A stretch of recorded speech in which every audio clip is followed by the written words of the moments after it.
There is a mystery about those who seem destined for something greater, those rare souls who carry within them a light that others do not always understand. They are the dreamers, the wanderers, the creators, and the seekers. They are the ones who feel life more deeply, see the invisible patterns in existence, and carry burdens that the ordinary cannot imagine. These are the chosen ones, and their path, more often than not, is a lonely one. To walk alone is not a punishment. It is a sign of becoming. For solitude shapes the chosen in ways comfort never could. When the crowd does not see you, when the world misunderstands you, and when silence becomes your companion, it is then that your spirit sharpens, your vision clears, and your destiny begins to reveal itself. The chosen walk alone not because they are unloved, but because they are meant to love differently. Not because they are unwanted, but because they are meant to stand apart. Their aloneness is not emptiness. It is preparation. Solitude has always been misunderstood by the world. Many see it as an emptiness, a void, or even a curse to be avoided at all costs. Yet for the rare souls who are set apart, solitude is not absence but presence. It is the quiet furnace where transformation begins.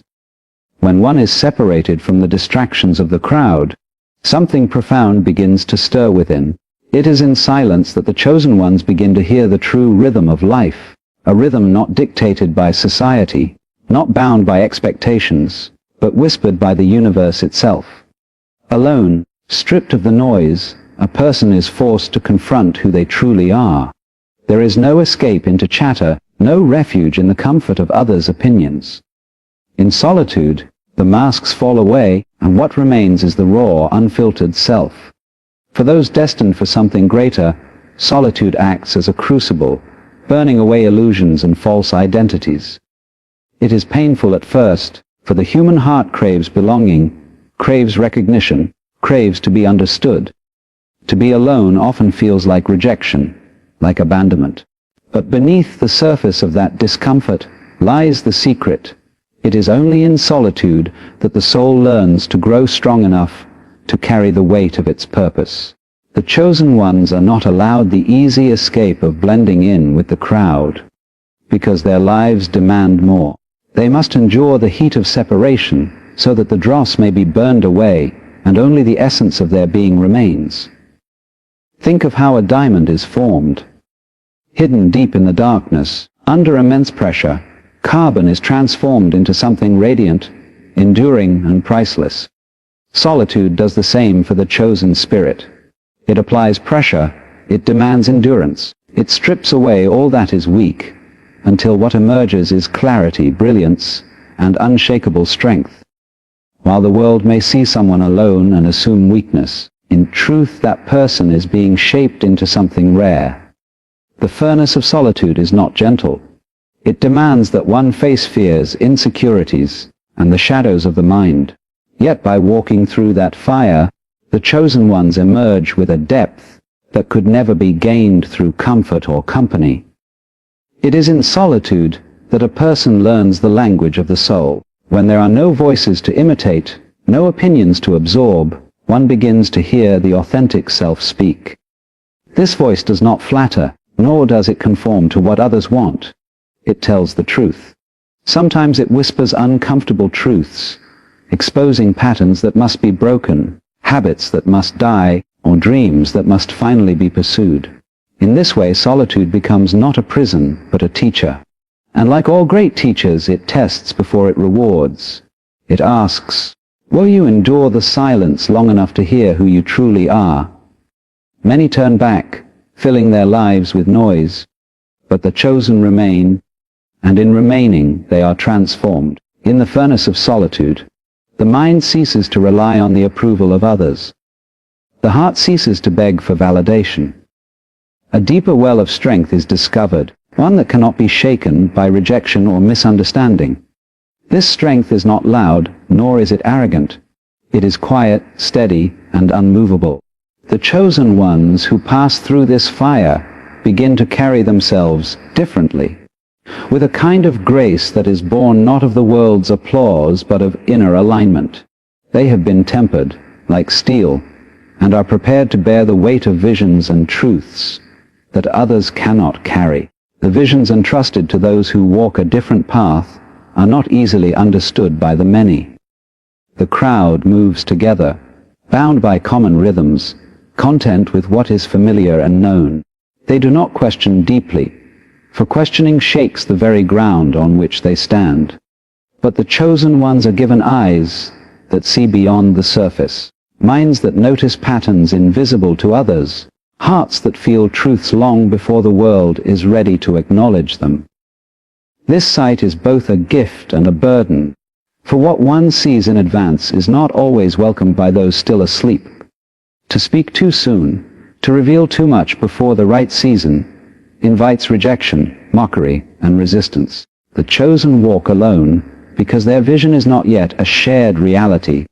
It is a seed meant to be carried quietly until the soil of time is ready to receive it. Consider how the greatest truths throughout history were first received. Rarely with open arms, rarely with joy. More often, the bringer of vision was ridiculed, silenced, or cast out. Yet the truth remained, and in time it bloomed.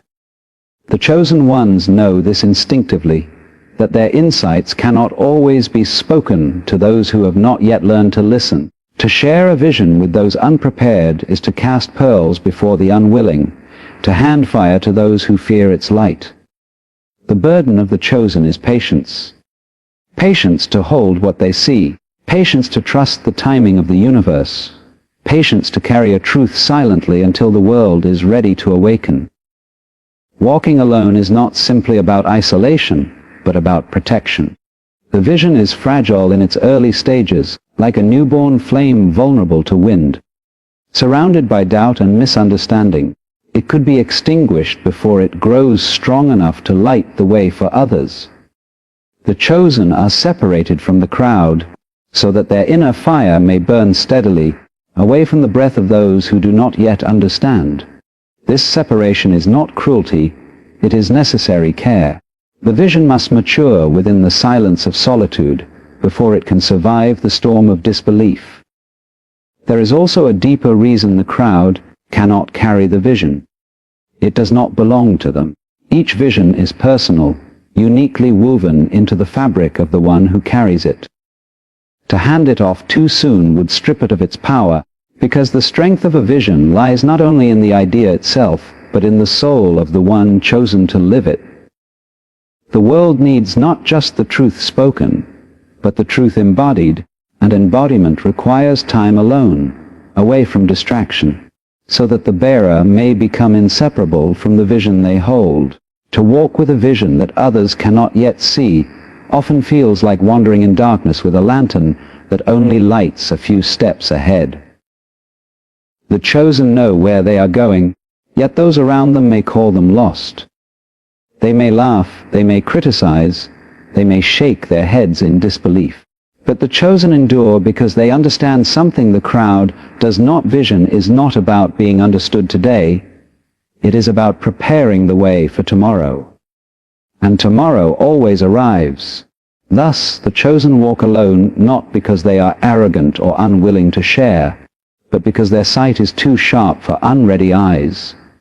They must guard it, nurture it, and live it until the time comes when the world itself has grown into the clarity they already possess.